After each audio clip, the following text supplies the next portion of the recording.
Antes de irmos para o próximo relato, se você é novo por aqui, não se esqueça de se inscrever no canal e ativar o sininho para receber as próximas histórias. Sua presença é importante e seu apoio é essencial. Bem, vamos continuar.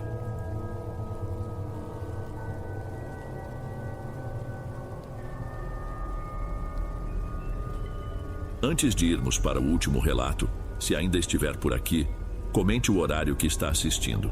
Gosto de saber quem assiste os relatos até o final. Bem, vamos continuar.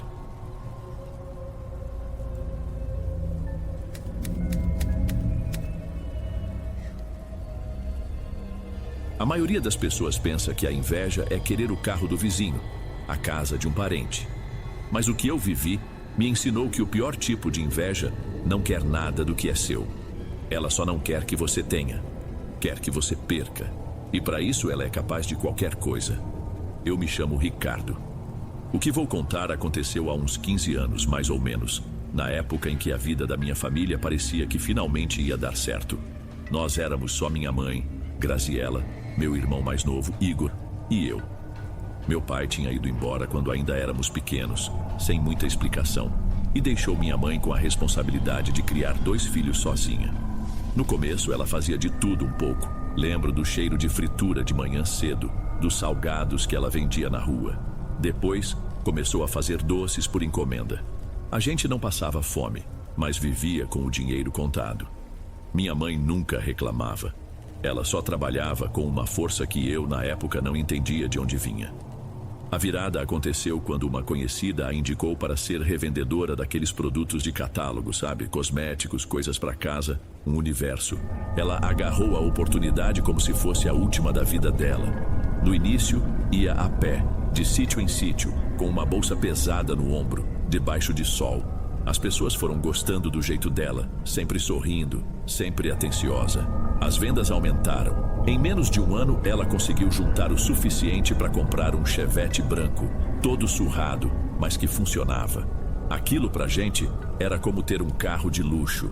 Com ele, minha mãe começou a ir mais longe, a atender gente em lugares que as outras vendedoras não tinham paciência de ir. O sucesso dela era visível, tanto que pouco tempo depois conseguimos sair do aluguel. Minha mãe comprou uma casinha simples, a última de uma rua sem saída, com um terreno grande nos fundos. Ali, ela fez a horta dela, plantou de tudo um pouco.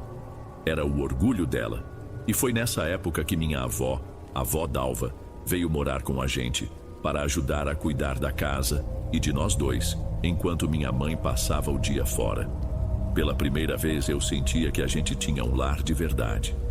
Foi nas reuniões de equipe, eventos que juntavam todas as vendedoras da região, que minha mãe conheceu Tânia. Ela era uma das mais antigas do grupo, uma mulher um pouco mais velha, que se vestia muito bem e falava com uma calma que no começo parecia simpatia. No início, elas se deram bem. Tânia até deu umas dicas para a minha mãe sobre quais produtos vendiam mais, quais eram as melhores rotas. Parecia uma amizade sincera. Mas à medida que o nome da minha mãe começou a crescer, a coisa mudou. Lembro de Tânia indo lá em casa algumas vezes. Ela elogiava a horta, as cortinas novas, o piso que minha mãe tinha trocado. Mas tinha um jeito estranho no elogio dela. Vó Dalva, que sempre foi mais esperta que todo mundo, dizia que Tânia sorria só com a boca, nunca com os olhos. Eu não entendia direito, mas sentia um desconforto quando ela estava por perto. Era como se a presença dela mudasse o ar da casa. O sucesso da minha mãe incomodava. Deu para perceber quando ela foi premiada como a vendedora do ano. Ganhou uma viagem curta de fim de semana para um hotel fazenda. Foi a primeira vez que ela tirou uma folga na vida. Enquanto a maioria das colegas a parabenizou, Tânia deu só um abraço rápido e disse algo como: "Aproveita, Graziela, você merece." Às vezes, a sorte sorri para quem precisa mais. O tom não foi de alegria. Foi quase um lamento, uma coisa amarga. Pouco antes dessa viagem, Tânia apareceu lá em casa com um presente. Disse que era para celebrar a amizade delas. Era um conjunto de panos de prato, desses branquinhos, com umas frutas bordadas à mão no canto. Um trabalho bem feito, delicado. Minha mãe ficou sem graça, agradeceu e guardou com carinho. Vó Dalva olhou para os panos e, sem que minha mãe visse, fez um sinal da cruz. Mais tarde, ouvi ela dizendo baixinho para minha mãe: De gente assim a gente não aceita nem um copo d'água, quanto mais presente.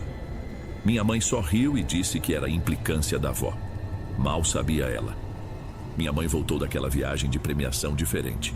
Ela desceu do ônibus sorrindo, nos abraçou forte como sempre, mas o olhar dela estava cansado, distante.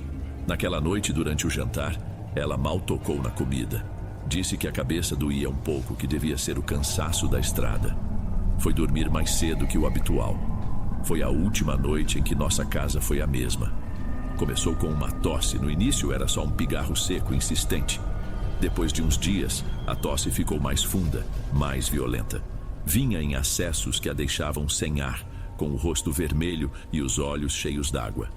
Vó Dalva fez todos os chás que conhecia, xaropes caseiros, mas nada adiantava. Pelo contrário, a situação só piorava. Logo vieram as dores no corpo, uma fraqueza que parecia sugar toda a energia dela. Levamos ela no posto de saúde da cidade. O médico a examinou. Disse que era uma gripe forte, talvez o começo de uma pneumonia. Receitou antibióticos, repouso.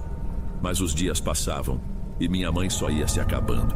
A mulher que andava quilômetros debaixo de sol agora mal tinha forças para ir da cama ao banheiro. Emagreceu muito. A pele ficou com um tom amarelado, sem vida. O quarto dela, antes sempre arejado, passou a ter um cheiro estranho, uma mistura de remédio com doença, uma coisa parada. O pior era não poder fazer nada. A gente via ela ali se apagando aos poucos e ninguém sabia o que fazer. O médico não encontrava uma causa. Os exames de sangue não mostravam nada de anormal. Voltamos ao posto 2 vezes. Diziam para esperar. Minha mãe não queria ser internada e o hospital regional vivia sem vaga. Para a medicina, minha mãe não tinha nada grave, mas ela estava morrendo na nossa frente. Eu e Igor passávamos a maior parte do tempo em silêncio. A gente vivia com medo. Eu chegava da escola e a primeira coisa que fazia era correr para o quarto dela, só para ver se ela ainda estava respirando. Às vezes, eu a encontrava acordada, só olhando para o teto com uma expressão vazia. Ela não reclamava, não chorava, só existia. E essa ausência dentro do corpo dela era a coisa mais assustadora que eu já tinha visto. A casa, que antes era o nosso refúgio, tinha virado um lugar de espera. E a gente nem sabia pelo quê. Nosso cachorro Apolo, um vira-lata todo preto que a gente tinha adotado, também sentiu a mudança. Desde que minha mãe adoeceu, ele não saía de perto da porta do quarto dela. Rosnava baixo para o nada, para o corredor vazio. Às vezes tinha umas crises de latidos no meio da noite, um latido desesperado, que não era pra gente, era pra alguma coisa que só ele via. Numa tarde, umas 2 ou 3 semanas depois que a doença começou, eu estava no quintal com a avó Dalva. Ela lavava roupa no tanque e eu ajudava a estender no varal. O dia estava quente, abafado. De repente, Apolo começou a cavar a terra perto da horta da minha mãe, num canto onde ela tinha plantado uns pés de pimenta. E não era o jeito normal de um cachorro cavando. Era um desespero, uma fúria. Ele jogava terra para todo lado. Choramingava, parava para latir pro buraco e voltava a cavar com mais vontade ainda. "O que deu nesse bicho?" Vó Dalva falou, secando as mãos no avental e indo até lá. Eu fui atrás. Achamos que ele tinha sentido o cheiro de algum bicho morto, um rato talvez. Mas o buraco foi ficando fundo e Apolo não parava. Em certo momento, ele latiu de um jeito diferente e deu um pulo para trás, com o pelo todo eriçado. No fundo do buraco dava para ver um volume, uma trouxa de pano escuro, suja de terra. Minha avó pegou um pedaço de madeira que estava encostado no muro. Com a ponta, ela cutucou a trouxa e, com cuidado, a arrastou para fora. O negócio era pesado. Ela colocou sobre uma lajota de cimento que ficava ali no chão. O cheiro que subiu era azedo, uma coisa de guardado, de podre. Com as mãos tremendo um pouco, vó Dalva usou a ponta da madeira para começar a abrir o nó de umas fitas de cetim, uma preta e uma vermelha, que amarravam o pano. Conforme ela ia abrindo, a gente começou a ver o que tinha dentro. Era um boneco, mas não um boneco de criança. Era uma coisa horrível, feita de um tecido grosso e encardido, com um formato meio humano. Tinha tufos de cabelo que pareciam cabelo de gente costurados na cabeça. Vários alfinetes enferrujados estavam espetados no peito e na barriga da figura. Mas o pior, o que fez meu estômago revirar, foi reconhecer um pedaço do pano que envolvia aquilo tudo. Era um retalho de um dos panos de prato que a Tânia tinha dado para minha mãe. Aquele com uma maçã bordada no canto. Vó Dalva ficou branca. Ela se afastou um passo, olhou para aquilo no chão, depois olhou na direção do quarto da minha mãe e só então olhou para mim. A voz dela saiu baixa e seca. Isso é maldade, isso é coisa feita. Pensei em chamar a polícia, mas a avó disse que não tinha o que registrar. Quem ia provar aquilo? Minha avó não perdeu um segundo. Com a ponta da madeira, ela empurrou a trouxa de volta para dentro de um saco de estopa velho que usava para recolher folhas. Mandou que eu jamais tocasse naquilo. Amarrou a boca do saco e o deixou do lado de fora do portão, encostado no muro. Ela disse que aquela sujeira não ia dormir debaixo do nosso teto. Naquela noite, ela trancou a casa inteira e colocou uma tesoura aberta, em forma de cruz, debaixo do capacho da porta da frente. Não me explicou o porquê. No dia seguinte ela agiu. Enquanto minha mãe dormia um sono agitado, vó Dalva pegou uma caderneta antiga com números de telefone amarelados e fez a ligação no telefone fixo da cozinha. Falou baixo, com uma urgência na voz. Quando desligou, veio até mim e disse: "A gente vai levar sua mãe num lugar, se arruma." Não era um pedido. A gente vestiu minha mãe, que mal protestou, e a colocamos quase carregada no banco de trás do Chevette. Vó Dalva dirigiu por quase 1 hora, saindo da nossa cidade e pegando uma estrada de terra cheia de buracos que entrava num emaranhado de sítios. O lugar era isolado. Finalmente, ela parou em frente a uma casa pequena, com um muro baixo e um portão de madeira. Não havia nada de especial nela, mas o cheiro de ervas queimando já se sentia do lado de fora. Uma senhora baixa, de cabelos brancos presos num coque, nos esperava na porta. Era Dona Edna. O olhar dela era direto, intenso. Não perdia tempo com formalidades. Apenas fez um sinal para que entrássemos. A casa dela por dentro era simples, mas cada parede tinha imagens de santos, crucifixos e uns ramos secos pendurados. Ela mandou que sentássemos minha mãe numa cadeira de madeira no centro da sala. Vó Dalva contou, com a voz falhando, sobre o adoecimento rápido e sobre o que achamos no quintal. Dona Edna ouvia balançando a cabeça como se não fosse novidade. Ela não disse quase nada, apenas acendeu um maço de ervas que fez uma fumaça grossa e começou a andar em volta da minha mãe, rezando num sussurro que eu não conseguia entender. O ar ficou difícil de respirar. Depois pegou um ovo de casca bem branca e começou a passá-lo pelo corpo da minha mãe. Na cabeça, no peito, nos braços, nas pernas, sem pressa, como se estivesse limpando algo invisível. Minha mãe começou a tremer. No final, Dona Edna quebrou o ovo dentro de um copo com água. O que caiu lá dentro não foi uma gema. Foi uma massa escura e grossa, com umas linhas estranhas boiando e pontos avermelhados. O cheiro de enxofre subiu na hora. "Inveja", Dona Edna disse com a voz firme, mostrando o copo para a minha avó. "Inveja de mulher. Queria fechar os caminhos dela. Queria a boca dela no caixão. Mas a gente vai desfazer. Só que o mal é teimoso. Vocês vão ter que voltar aqui mais 2 vezes." Voltamos para casa em silêncio. Minha mãe dormiu no banco de trás a viagem inteira, mas era um sono diferente, mais profundo. Não era mais aquele estado de torpor. E pela primeira vez em semanas, ela não tossiu nenhuma vez no caminho. Naquela noite a casa ficou estranha. Vó Dalva seguiu as instruções de Dona Edna. Borrifou uma mistura de água com sal grosso em todos os cantos e acendeu uma vela no sereno do quintal. Assim que anoiteceu, os barulhos começaram. Eram sons sutis, mas que deixavam a gente de cabelo em pé. A porta de um armário na cozinha batia de leve, mesmo sem vento. Passos arrastados no corredor. Apolo passou a noite inteira encolhido debaixo da minha cama, tremendo. Por volta das 3 da manhã, um copo que estava sozinho na pia da cozinha simplesmente estourou. Encontramos os cacos espalhados pelo chão, sem nenhuma explicação. Na segunda visita a Dona Edna, o ritual foi mais forte. A fumaça das ervas era tão densa que mal se enxergava a sala. Minha mãe, que já estava um pouco mais presente, começou a chorar. Um choro baixo, sofrido, e falava coisas sem sentido, frases soltas, como se respondesse a alguém que não estava ali. Dona Edna rezava cada vez mais alto, com uma voz firme, como se estivesse dando ordens. Saímos de lá acabados. Foi nessa semana que os boatos começaram. Vó Dalva chegou da rua dizendo que uma vizinha tinha comentado que Tânia não aparecia mais nas reuniões de vendedoras, que o marido dela dizia a todos que ela estava com uma crise de nervos trancada dentro de casa. Outra pessoa comentou tê-la visto no quintal de madrugada, falando sozinha com as plantas. Ninguém entendia o que estava acontecendo, mas minha avó sabia. Ela me olhou e disse: "O mal sempre volta para a casa do dono." Na terceira e última sessão, Dona Edna usou uma vela preta que ela acendeu na frente de um espelho pequeno e redondo. Ela disse que ali ia encerrar o trabalho. A chama da vela estalava, soltava faíscas, como se estivesse queimando algo mais do que só o pavio. No fim, ela se apagou de repente, com um sopro que não veio de lugar nenhum. Dona Edna sorriu pela primeira vez. Acabou. O que foi mandado foi devolvido. Naquela mesma noite dormimos com uma sensação de alívio. Mas no meio da madrugada, fomos acordados por um barulho alto de vidro se partindo, vindo da sala. Corremos para lá. O espelho grande que ficava pendurado na parede, um presente de casamento da minha avó, estava no chão.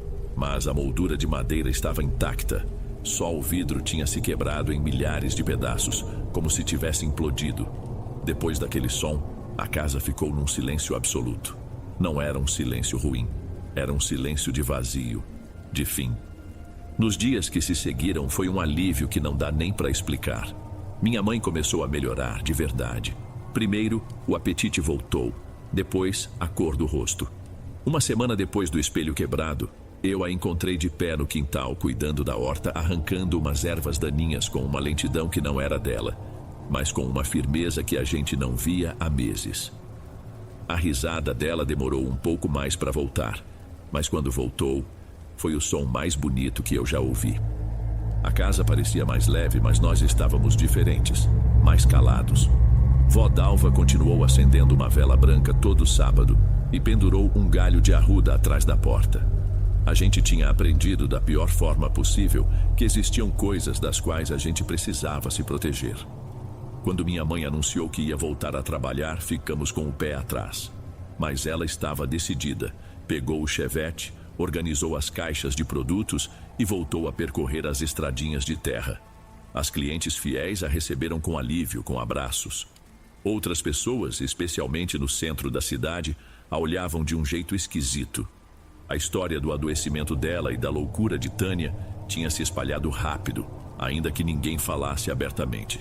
Minha mãe sentia os olhares, mas não se importava. Ela só seguia em frente, mais séria, mais observadora que antes. A confirmação do que tinha acontecido com Tânia veio umas semanas depois.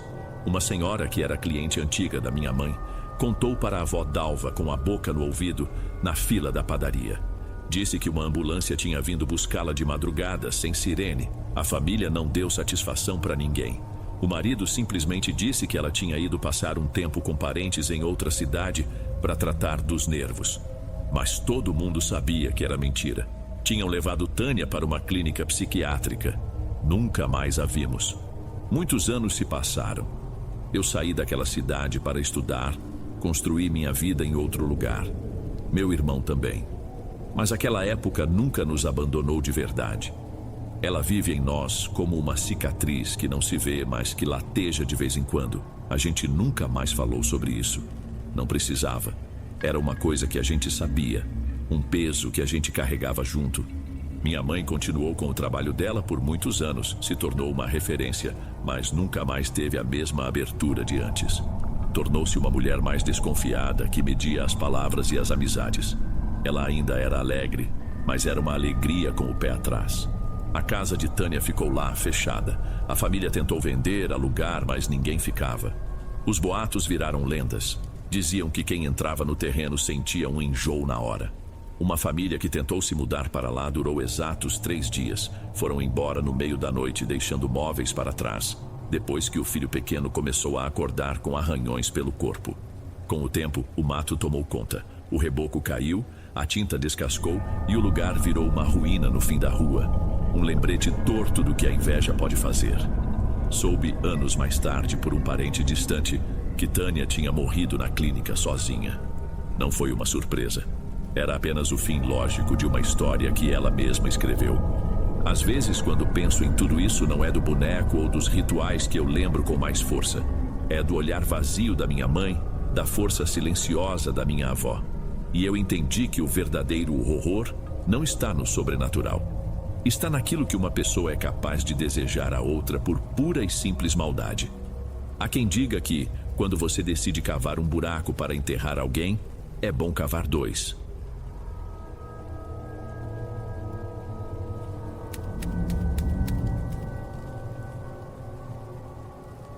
Tem gente que diz que a saudade é a prova de que o passado valeu a pena.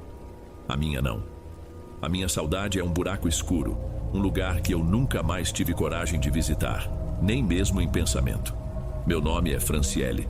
O que eu vou contar aconteceu no final dos anos 90, numa época em que eu morava com meus pais e meus irmãos num vilarejo tão pequeno que as casas mal formavam 2 ruas de terra batida. A vida ali era simples, regrada, e para mim era sufocante. Meu pai sempre foi um homem bom, mas de um ciúme doentio.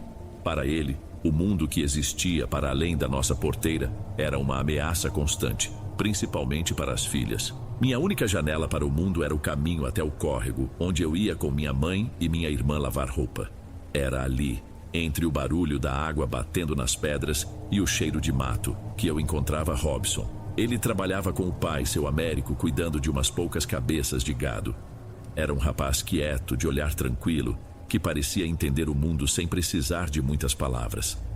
Nossos encontros eram roubados, duravam poucos minutos e a gente mais se olhava e ficava quieto do que conversava. Numa tarde, ele colocou na minha mão uma pedrinha lisa, escura, quase preta, que ele tinha achado no fundo do córrego. "É para você guardar", ele disse baixinho, olhando para os lados, "para lembrar de mim quando a gente não puder se ver." Eu guardei aquela pedra como se fosse um tesouro. Dormia com ela debaixo do meu travesseiro. Durante o dia, sentia seu peso no bolso do vestido, uma presença constante que me lembrava de que havia algo além da vigilância do meu pai. Nós tínhamos um plano. Robson dizia que ia juntar um dinheiro, que no ano seguinte nós iríamos embora dali para um lugar onde ninguém nos conhecesse, um lugar onde a gente pudesse finalmente ter uma vida. Ele me deu um tempo para pensar, para ter certeza. A gente combinou de se encontrar na quinta-feira seguinte, no mesmo lugar de sempre, no final da tarde. Era nesse dia que eu daria a resposta final para ele, o sim que mudaria tudo. Naquela quinta-feira, meu coração estava descontrolado. Inventei uma desculpa qualquer para minha mãe. Disse que ia buscar umas folhas de cidreira na beira do caminho e saí de casa assim que o sol começou a baixar. Cada passo na estradinha de terra era uma mistura de medo com uma alegria ansiosa. Cheguei no córrego e me sentei na nossa pedra de sempre, a mesma onde tantas vezes conversamos. A pedra que eu tinha no bolso parecia mais quente. As horas foram passando. No começo eu esperei tranquila. Depois a preocupação começou a bater. O céu foi perdendo a cor, passando de laranja para um roxo escuro, e os sons do mato ao redor começaram a mudar. O canto dos pássaros deu lugar ao zumbido dos insetos e ao coachar distante dos sapos. O lugar, que sempre tinha sido meu refúgio, começou a parecer estranho, até perigoso. Robson não vinha. Senti um arrepio que não era do sereno. Pensei em 1000 coisas. Pensei que ele tinha desistido de mim, que o pai dele tinha descoberto tudo, ou que o meu pai tinha feito alguma coisa. Quando a escuridão ficou quase completa, vi que não adiantava mais esperar. Voltei para casa arrastando os pés, com um aperto na garganta, quase sem conseguir respirar. Tive que entrar com o rosto mais normal que consegui fazer. Meu pai estava na sala, afiando uma faca, e seu olhar passou por mim sem se demorar, o que foi um alívio. A gente já tinha jantado e a casa estava em silêncio quando ouvimos as batidas na porta. Eram fortes, apressadas. Meu pai se levantou para atender e era seu Américo, o pai do Robson. Ele estava ofegante, o chapéu na mão, o rosto marcado pela preocupação. "Desculpa a hora", ele disse com a voz falhando, "mas vocês por acaso não viram o meu Robson?" Meu corpo inteiro parou. Eu senti o olhar do meu pai pesar sobre mim. Se eu abrisse a boca para dizer que tínhamos um encontro marcado, o mundo ia cair na minha cabeça ali mesmo. O medo me calou. Neguei com a cabeça, assim como minha mãe e meus irmãos. Seu Américo agradeceu, murmurou um pedido de desculpas e sumiu no escuro. A preocupação no rosto dele era algo que eu nunca tinha visto. Aquilo não era normal. Alguma coisa estava muito errada. Pouco tempo depois, seu Américo voltou. Desta vez, ele não estava sozinho. Outros homens do vilarejo o acompanhavam. carregando lampiões a querosene que faziam as sombras compridas se mexerem no terreiro. A busca tinha começado. Naquele tempo, polícia e posto ficavam longe. A gente resolvia as coisas entre vizinhos. Foi só quando a angústia se tornou maior que o medo do meu pai que eu finalmente confessei, com a voz falhando, que eu estava esperando por ele no córrego. A bronca que eu levei do meu pai naquela hora não foi nada perto do peso que eu senti no peito. Eles concentraram as buscas por ali, gritando o nome de Robson, o som se perdendo na escuridão da mata. Ninguém dormiu naquela noite. Cada estalo na madeira da casa, cada latido de cachorro ao longe, era um susto. O dia amanheceu cinzento, pesado, e a notícia se espalhou como fumaça. Robson tinha desaparecido. Passaram-se quase 2 semanas. 2 semanas de um silêncio que doía, de olhares de pena na rua e da esperança se esfarelando a cada dia. Eu já estava me conformando com a ideia de que nunca mais o veria, de que ele tinha sido levado pela correnteza ou que algum animal o tinha atacado. Então, num final de tarde, um menino veio correndo com a notícia. Tinham encontrado Robson. Ele estava num pomar numa localidade que ficava a muitas horas de caminhada dali. As pessoas que o acharam disseram que ele estava caído entre as árvores, sujo de terra e com as roupas em farrapos. Não sabiam quem ele era porque ele não dizia uma palavra. Por dias cuidaram dele numa casa, até que um viajante da nossa região passou por lá e o reconheceu. A volta dele não trouxe alívio, trouxe pavor. Quando o vi de novo na varanda da casa dos pais, senti as pernas ficarem bambas. Aquele não era o Robson. O corpo era o dele, o rosto era o dele, mas o que estava ali dentro tinha se perdido para sempre. Ele não falava, só choramingava baixo. Um som agudo, de bicho assustado. Os olhos, antes tão tranquilos, agora eram 2 fendas abertas, fixas num ponto que ninguém mais via. Ele tremia sem parar, mesmo debaixo do sol quente. Não reconheceu a própria mãe, que chorava abraçada a ele. Quando o pai tentou segurá-lo, ele se encolheu todo, se arrastando para um canto da parede como se fosse apanhar. Até os cachorros que viviam correndo atrás dele agora mantinham distância, com o rabo entre as pernas e um rosnado baixo, desconfiado. Eu o chamei, uma única vez, e o rosto dele se virou para mim por um segundo. Não havia nada ali, nenhum brilho, nenhuma lembrança. Era como olhar para uma casca vazia. O que veio depois foi um pesadelo que não acabava mais. A casa dos pais de Robson virou um lugar de vigília e tristeza. O rapaz que voltou do mato começou a se apagar na frente de todos, dia após dia. A primeira batalha foi com a comida. Ele simplesmente se recusava a comer. A mãe dele, coitada, tentava de tudo. Chegava com um prato de canja, um pedaço de pão, uma fruta. Robson fechava a boca com uma força que não parecia vir daquele corpo cada vez mais fraco. Ele virava o rosto, balançava a cabeça e, se insistiam, ele soltava aquele mesmo som agudo, um gemido que dava agonia de ouvir. Houve dias em que seu Américo e o filho mais velho tiveram que segurá-lo, forçando uma colher de caldo em sua boca, mas ele vomitava tudo em seguida. E tinham os surtos. Do nada, no meio do silêncio da casa, ele começava a gritar. Um grito seco, de puro pavor. Ficava olhando fixo para um canto vazio da sala, o corpo todo duro, como se estivesse vendo a coisa mais horrível do mundo. Depois se encolhia, cobria o rosto com as mãos e chorava por horas. A mãe dele contava com a voz desfeita que era como cuidar de um animalzinho acuado, que treme de noite mesmo coberto por mantas grossas. Foi nessa época que um cheiro estranho começou a tomar conta da casa. Não era um cheiro de sujeira, pois a mãe dele o banhava todos os dias. Era um odor diferente, um cheiro de lugar úmido, de terra guardada, de folha apodrecendo no fundo de um poço. Por mais que lavassem as roupas e arrumassem os cômodos, aquele aroma não saía. Era um cheiro que se agarrava na gente, que incomodava. As pessoas do vilarejo, que no começo tinham pena, começaram a se afastar. Ninguém mais fazia visita. As crianças eram proibidas de passar na frente da casa.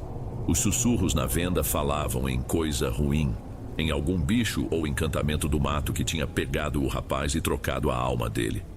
Eu via tudo de longe, me sentindo arrasada. Algumas vezes criava coragem e ia até a porteira deles, só para olhar.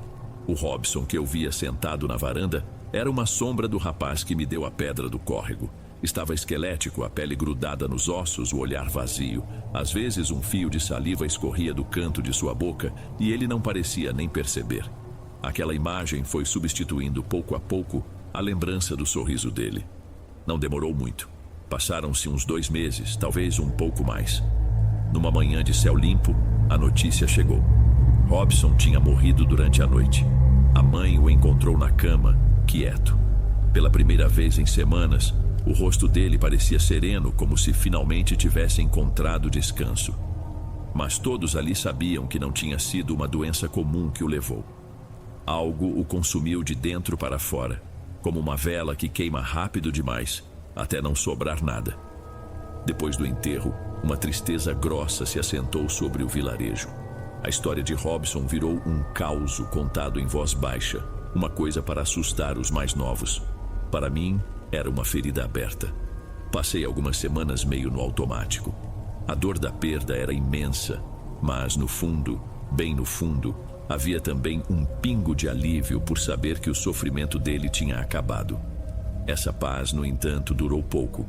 A saudade começou a me puxar de volta para o único lugar que era nosso. Eu precisava ir até o córrego. Era uma tolice, eu sei, um jeito de me machucar, mas eu não conseguia evitar. Numa tarde fui. Sentei na nossa pedra, apertei a pedrinha lisa que ele tinha me dado e chorei tudo o que estava guardado. Fiquei ali até o céu começar a escurecer. Foi no caminho de volta que a estranheza começou. Eu andava pela estradinha de terra e tinha a certeza de que não estava sozinha. Sabe quando você sente um olhar nas suas costas? Era isso. Olhei para trás várias vezes. Nada. Só a estrada vazia e as árvores se fechando dos 2 lados. Tentei apressar o passo, dizendo a mim mesma que era coisa da minha cabeça, que era o luto me pregando peças. Mas então eu ouvi. Eram os meus passos e mais alguma coisa. Um som de folha seca se quebrando, um galho estalando, sempre um instante depois da minha própria pisada. Parei de repente, prendendo a respiração. O som parou também. Meu coração começou a bater mais rápido. Voltei a andar, quase correndo, e os passos me acompanharam, mais rápidos também. O pânico começou a subir pela minha garganta. Quando eu estava perto de uma curva que dava para as primeiras casas, senti. Não foi um puxão forte, não me machucou. Foi um toque de propósito. Como se uma mão tivesse se enrolado numa mecha comprida do meu cabelo e puxado de leve só para avisar: eu estou aqui. Virei no mesmo instante, o corpo todo arrepiado. Não havia ninguém. Ninguém. O caminho atrás de mim estava completamente deserto. Fiquei uns segundos ali, imóvel, tentando entender. E foi quando eu vi, mais para dentro do mato, entre 2 árvores grandes, uma silhueta. Alta, parada, escura. Era só uma forma humana, sem detalhes, me observando do meio das sombras. Não se mexia, não fazia nada. Só estava lá. Não esperei para ver mais. Corri.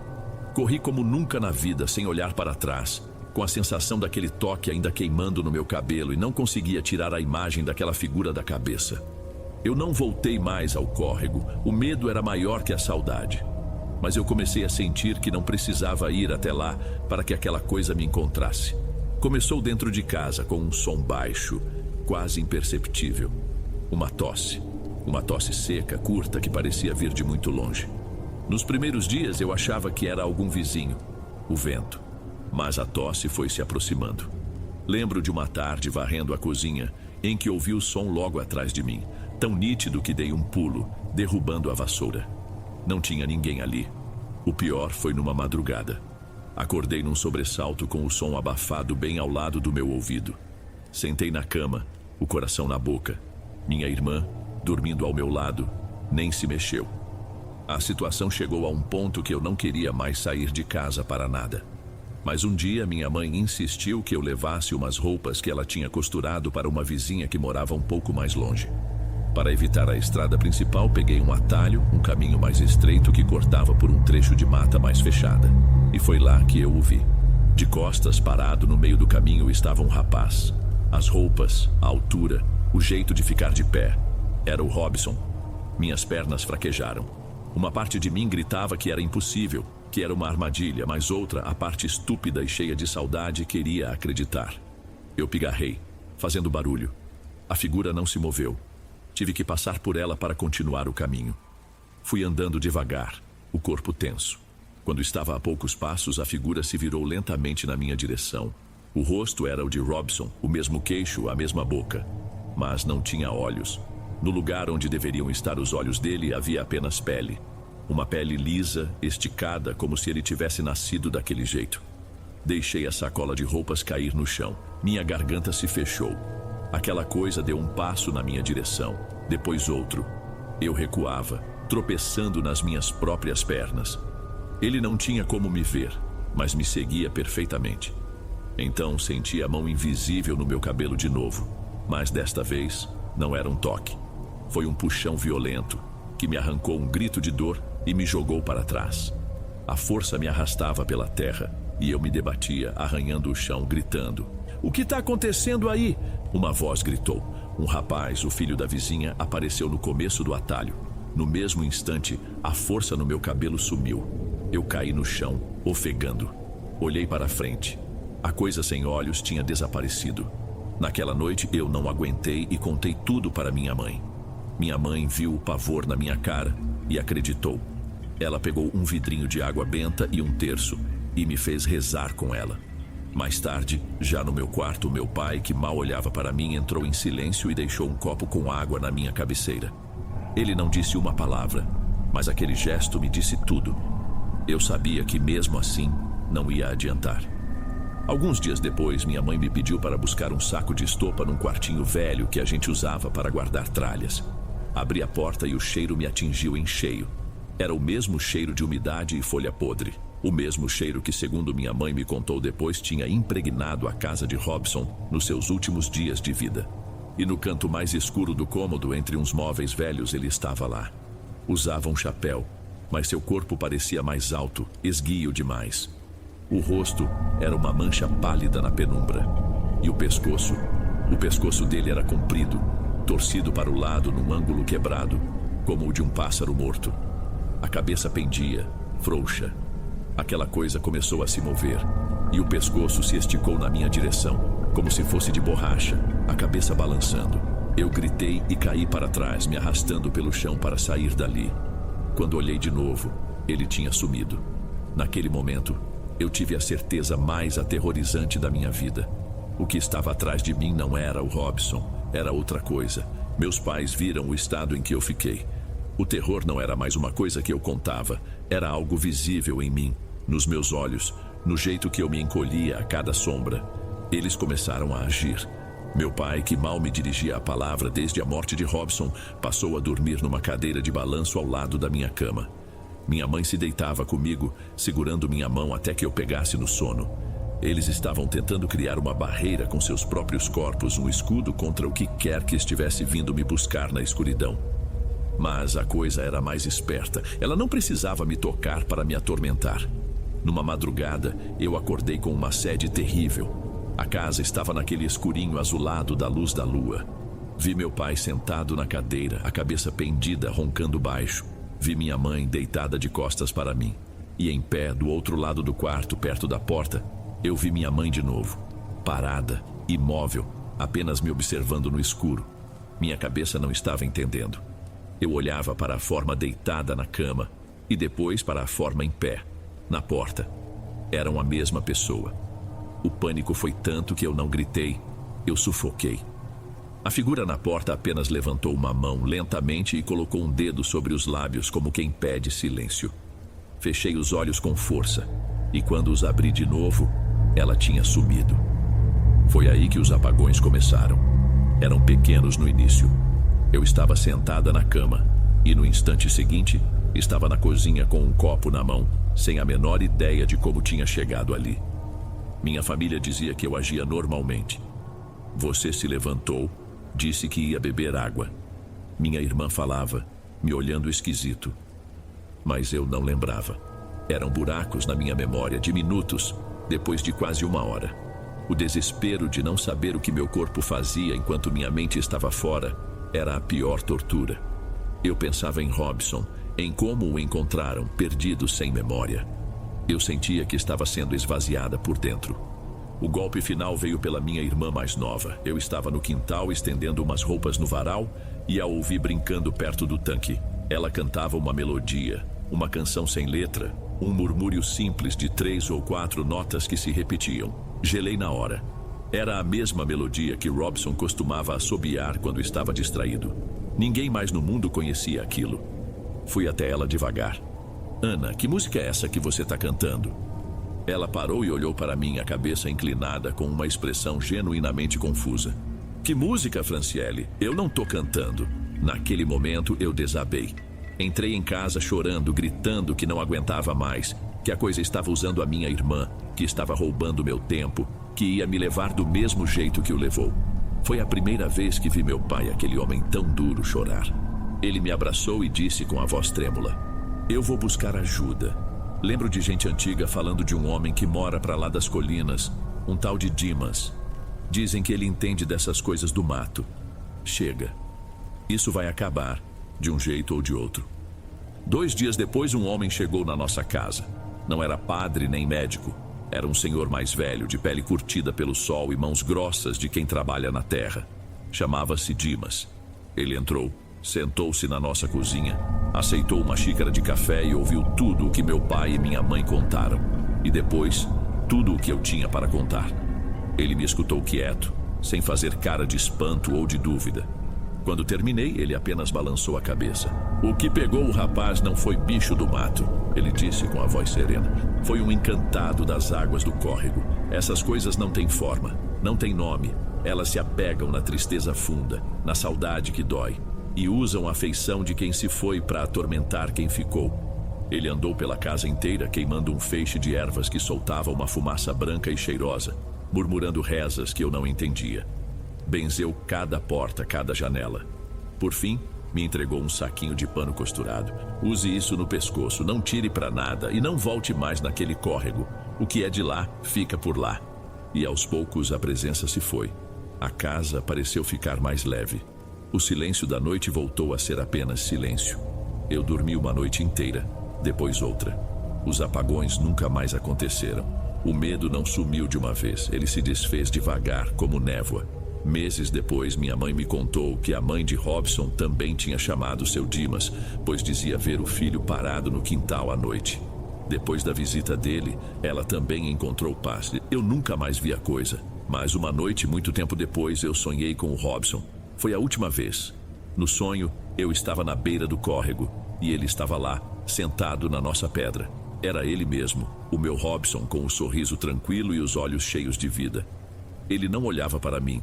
Estava concentrado em atirar pedrinhas na água, uma depois da outra, criando pequenas ondulações que morriam na correnteza. Eu não senti medo, senti uma paz, mas uma paz triste. Fiquei ali, só observando, e entendi que aquilo era uma despedida. Não precisei dizer nada, nem ele. No sonho, eu dei as costas e fui embora, deixando ele para trás com o seu córrego e suas pedras. E pela primeira vez, ir embora não doeu. Hoje, mais de 20 anos se passaram. Construí minha vida longe dali. Mas a lembrança daquele tempo nunca se apagou de verdade. Às vezes, ainda sinto o peso daquela pedrinha lisa no bolso, mesmo que eu a tenha jogado fora há muito tempo. Algumas feridas saram, mas a cicatriz fica para sempre. É uma marca que lembra de um lugar escuro para onde a gente nunca, jamais deve voltar.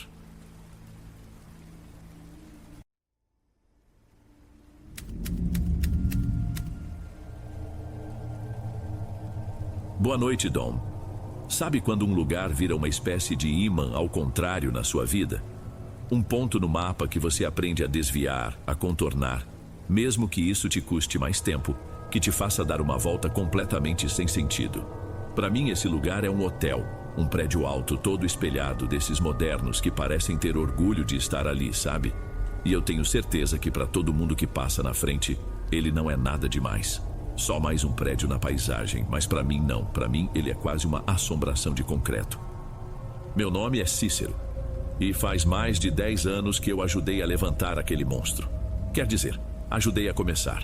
Estive lá no princípio de tudo, quando aquilo era só um buraco fundo e teimoso na terra, um buraco feio no meio do bairro. O que eu vi ali, o que eu descobri naquele canteiro de obras, mudou a forma como eu enxergo o mundo. Mudou para sempre. Não tem um dia que eu não pense nisso, nem que seja por um segundo. Outro dia, por um descuido, o trajeto do ônibus que eu peguei mudou e passou bem na avenida dele. Eu estava distraído, olhando pela janela o movimento, e de repente ele surgiu. Foi na hora. Meu estômago embrulhou, deu um nó. Senti um calor subir pelo pescoço, a boca secar de um jeito que parecia que eu tinha comido areia. Tive que puxar a cordinha e descer no ponto seguinte, mesmo faltando um bocado para chegar onde eu ia. Fiquei uns minutos parado na calçada com a respiração curta, tentando botar o ar de volta para dentro, me sentindo um completo imbecil. É que as pessoas não fazem ideia do que realmente sustenta certas paredes. Elas se hospedam ali, dormem em quartos confortáveis, tomam seu café da manhã olhando o movimento da cidade lá de cima, e nem sonham que o chão firme debaixo dos pés delas tem um preço. Um preço que não foi pago com dinheiro, nem com material de primeira. E o pior de tudo, o que me revira por dentro até hoje, o que não me deixa dormir direito às vezes, é ter a certeza de que eu estou vivo, respirando, contando isso agora, justamente por causa disso. Tudo começou em 2012, mais ou menos. A gente tinha acabado uma obra grande e apareceu essa outra meio de repente. Não era com a empreiteira do costume, a do seu Denis, que era um sujeito que a gente conhecia e confiava há anos. Era uma empresa de fora com um nome todo chique que trouxe a equipe inteira dela. Engenheiros, arquiteto, tudo gente que a gente nunca tinha visto na vida. O engenheiro-chefe, um tal de Laerte, era um sujeito estranho, sempre de camisa limpa, mesmo no meio da poeira do canteiro. Andava com a planta da obra debaixo do braço como se fosse a coisa mais importante do mundo, mas não olhava na cara de ninguém. Ele e os outros dois, o arquiteto e um outro engenheiro, só conversavam entre eles baixinho. A gente, a peãozada, era só peça no tabuleiro deles. O problema de verdade começou logo de cara na escavação. O buraco para a fundação parecia um exagero, fundo demais, grande demais. E a terra que saía dali, não sei explicar direito. Não era uma terra normal, compacta. Tinha um aspecto fofo, quase esponjoso. Quando a gente pisava nas bordas, afundava um pouco, como se o chão estivesse oco por baixo. Dava uma sensação ruim de pisar em falso. Mesmo assim, o Laerte mandou seguir o plano. Fizeram uma laje de concreto bem grossa, o que eles chamam de radier, dizendo que era o suficiente para segurar o peso todo do hotel. A gente trabalhou sem parar por dias, debaixo de um sol forte virando massa. Uma semana depois de pronta, a gente começou a ver o resultado. Umas rachaduras fininhas como veias começaram a aparecer. Em alguns cantos, a laje tinha cedido, coisa de milímetros, mas o suficiente para a gente saber que não ia dar certo. O chão parecia que estava engolindo o nosso trabalho, rejeitando. A reação do Laerte e da equipe dele não foi de quem errou um cálculo, foi de raiva, uma raiva fria, de quem luta contra uma teimosia. Mandaram perfurar o chão para fincar umas estacas de concreto, ir mais fundo, buscar um apoio que não existia na superfície. A obra, que já estava atrasada, virou um inferno de barulho e poeira. A gente sentia que não estava construindo, mas sim travando uma briga com aquele pedaço de terra. E foi nesse clima que a conversa começou a correr por baixo dos panos, na hora do almoço, enquanto a gente abria as marmitas. A história da alma da construção. Não sei se quem é de fora já ouviu falar disso. Parece lenda, coisa de gente sem estudo, mas para quem vive enfiado em canteiro de obras, a gente aprende a escutar os mais velhos. Eles dizem que tem terreno que é carregado. Tem lugar que simplesmente não aceita construção, que não quer que nada seja erguido ali. E quando isso acontece, quando tudo começa a dar errado sem explicação, os acidentes bobos, a ferramenta que some, o material que estraga do nada, é o próprio solo pedindo algo em troca, um pedágio. E aquele terreno ali ele estava cobrando caro. O boato ganhou força quando um dos operadores da escavadeira comentou de boca pequena que tinha visto umas coisas esquisitas saindo no meio da terra. Pedaços de pano esfarelando de uma cor que um dia talvez tenha sido branca e muitas lascas fininhas que ele jurou que pareciam osso moído. Aquilo foi o suficiente. Em menos de 2 dias o clima na obra mudou da água para o vinho. O pessoal trabalhava em silêncio, todo mundo de cabeça baixa, olhando de lado um para o outro. A gente olhava para o buraco da fundação de um jeito diferente. Não era mais só um buraco, era algo faminto. A certeza de que algo muito feio estava para acontecer veio numa quinta-feira no final do expediente. A gente estava juntando as ferramentas, louco para ir embora, quando uma van com os vidros escuros entrou no canteiro. Não era de nenhum fornecedor conhecido. Parou perto do escritório improvisado do Laerte e de lá desceram uns 3 homens que não tinham nada a ver com construção civil. 5 minutos depois, um dos ajudantes do arquiteto veio correndo na nossa direção. Disse que estávamos todos dispensados mais cedo. A desculpa oficial era que uma equipe ia fazer uma análise complexa do solo durante a noite, um serviço especializado. Ninguém engoliu, claro. Assim que a gente bateu o cartão, o cochicho já corria solto. Tinham mandado trazer gente para fazer uma limpeza, uma oferenda para acalmar a terra. Eu deveria ter ido para casa, pegado meu ônibus e esquecido daquilo. Mas eu estava com a cabeça a milhão. E quando a gente fica assim, parece que o corpo desobedece. Já no ponto, esperando o coletivo, passei a mão no bolso da calça e meu estômago afundou. Minha carteira e o celular não estavam lá. Tinha deixado os 2 no armário, dentro do vestiário. Voltar para a obra àquela hora com aquele clima pesado era a última coisa que eu queria. Mas não tinha outro jeito. O portão principal ainda estava aberto. Entrei em silêncio, passando longe do escritório do Laerte. A van de vidros escuros continuava lá, parada, quieta no escuro. Um cheiro estranho pairava no ar. Uma fumaça adocicada e seca, como de incenso ou erva queimada. Quando eu estava perto do vestiário, ouvi vozes baixas vindo de trás de uma pilha de material. Era o Laerte e um dos homens que tinham chegado na van. Me agachei no mesmo instante, o coração martelando. A voz do homem era grossa, sem paciência. Tem certeza que isso resolve? Não quero perder meu tempo. A voz do Laerte veio em seguida, tensa, apressada. É a única forma. O terreno não vai aceitar menos. A fundação não vai aguentar. O ritual de agora acalma o solo, mas a garantia precisa ser com gente, com os novos. E a lista? O RH me passou hoje 47 nomes. Vamos precisar de 3. Um para cada pilar mestre. Vai ser rápido, um sorteio limpo. Ninguém vai nem saber o que aconteceu. Fiquei paralisado, agachado no escuro, o cheiro daquela fumaça me dando náusea. Eles estavam falando da gente. De mim, do Zé, do Mauro, a nossa lista. Nós éramos o material que faltava para a fundação. Não esperei para ouvir mais. Saí dali agachado, sem fazer barulho, esquecendo completamente da carteira. Só quando já estava na rua de novo, correndo sem rumo, foi que eu botei tudo para fora, ali mesmo, na sarjeta. O gosto amargo na minha boca não era só da comida, era medo puro. Eu não podia simplesmente desaparecer e deixar meus companheiros na mão. O Zé, o Mauro, a gente dividia a marmita todo dia. Entrei no primeiro ônibus que passou sem nem ver direito o letreiro. Minha cabeça girava, tentando achar uma saída, uma solução que não fosse só fugir como um covarde. E só um nome me veio à mente. Denis, meu chefe antigo. Um homem justo, que conhecia o ramo e a nossa gente como ninguém. Desci do outro lado da cidade e andei o que pareceram quilômetros até a casa dele, um sobrado simples numa rua quieta. Já passava da 11 da noite. Bati no portão, uma vez, 2, com mais força.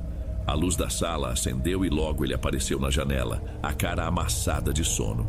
Ele me deixou entrar, sem fazer alarde, me sentou na cadeira da cozinha e passou um café forte, bem doce. Eu despejei tudo, a história toda, atropelando as palavras. Falei do terreno, da lenda, da van, do cheiro de fumaça, do sorteio, da lista. Eu esperava que ele achasse que eu estava louco ou bêbado, mas ele não achou. Denis ouviu tudo em silêncio, o rosto sério, sem demonstrar um pingo de surpresa. Quando eu terminei, ele só balançou a cabeça devagar, como se já tivesse ouvido aquela história antes. Essas coisas acontecem, Cícero, ele disse, a voz mais grave que o normal. Tem gente que não tem respeito pela vida, mas a obra também cobra suas dívidas. Conheço um pessoal que sabe como fazer esse tipo de cobrança. Fica tranquilo. Senti um alívio que quase me derrubou da cadeira. Eu tinha feito a coisa certa. Ele ia dar um jeito. Mas você tem que me prometer uma coisa. Ele continuou me olhando fundo no olho, um olhar sério, pesado. Amanhã, às 6 em ponto, você vai estar na obra. Bate o seu cartão e começa a trabalhar como se nada tivesse acontecido. Não fale com ninguém sobre isso. Apenas faça o seu serviço. Você confia em mim? Eu disse que sim, claro que confiava. Saí da casa dele me sentindo mais leve, como se tivesse tirado um peso das costas e colocado nas dele, que eram mais fortes. Mal sabia eu que o peso que ele ia carregar era muito diferente do que eu imaginava. Eu não dormi naquela noite. Fiquei virando na cama, a voz calma do Dennis martelando na minha cabeça. Cheguei na obra um pouco antes das 6 da manhã, como ele mandou. Minhas mãos suavam. Eu olhava para todos os lados, esperando ver uma viatura, um tumulto, qualquer coisa que mostrasse que a farsa tinha acabado. Mas não havia nada. Só a mesma movimentação de sempre. Fui para a área da fundação e foi aí que senti um nó na garganta. O serviço tinha sido feito. As 3 perfurações dos pilares mestre, que a gente levaria dias para concretar todas, estavam prontas. Pelo menos essas 3 preenchidas. O concreto cinzento e liso ainda parecia úmido, fresco. Alguém tinha trabalhado durante a madrugada inteira. Meu coração disparou. Aquilo não estava certo. A chamada começou. O mestre de obras daquela frente pegou a prancheta. Eu prendi a respiração. Esperava o pior a cada nome. José Alves, presente. Mauro dos Santos, aqui. Nome por nome ele foi chamando. E a cada presente que eu ouvia, meu alívio se misturava com uma confusão gigantesca. Estavam todos ali. Todos os meus colegas. Ninguém da nossa lista estava faltando. Quando a chamada dos peões acabou, o mestre de obras olhou em volta, a testa franzida. Ué, alguém viu o engenheiro Laerte por aí? E o arquiteto? A equipe deles não apareceu hoje. Ninguém respondeu. Ficou tudo quieto por um instante. E foi nesse silêncio que eu entendi. Eu olhei para os meus amigos, depois para as colunas de concreto recém-batido, as garrafas de uísque caro, o trabalho feito na calada da noite, a promessa de Dennis. Vou resolver isso. Ele resolveu. Aquilo que senti não foi alívio. Foi o pior tipo de medo que alguém pode sentir. A compreensão de que, para nos salvar, Dennis não impediu o sacrifício. Ele só trocou as oferendas.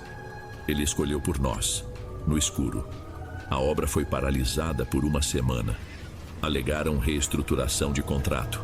Não foi para investigar, mas para que outra equipe de engenharia assumisse o controle. O assunto da equipe desaparecida morreu ali mesmo. Ninguém nunca mais tocou no nome de Laerte ou dos outros. Afinal de contas, o terreno já tinha conseguido as suas almas. E a construção agora, finalmente podia subir. Nós continuamos naquela obra por mais um ano até o prédio ficar de pé. Depois do desaparecimento, nunca mais aconteceu um acidente, nem o menor deles. O chão parecia ter se acalmado, satisfeito com o pagamento. O hotel subiu forte e imponente. Ninguém nunca fez perguntas. Eu nunca mais procurei o Dennis, mudei de firma, fui para outro canto da cidade.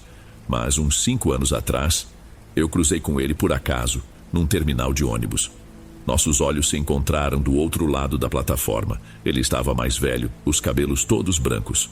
Ele me olhou e eu juro, não havia maldade no olhar dele. Havia um entendimento pesado.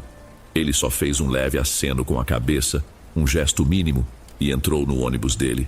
Foi o nosso adeus, o fim da nossa história. Hoje, quando eu evito passar perto daquele hotel, às vezes vejo a fachada de vidro brilhando no sol. Vejo os hóspedes entrando e saindo com suas malas, gente com suas vidas, suas preocupações, tirando fotos.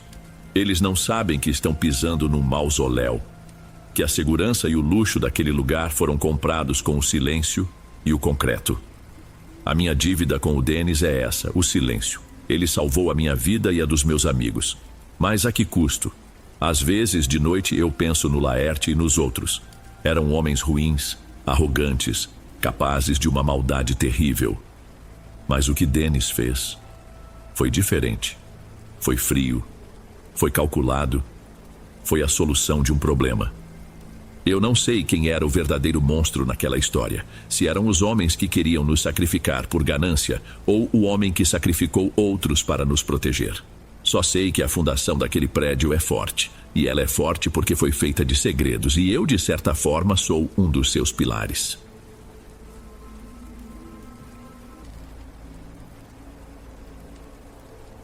Ei, pessoal, obrigado por ouvirem.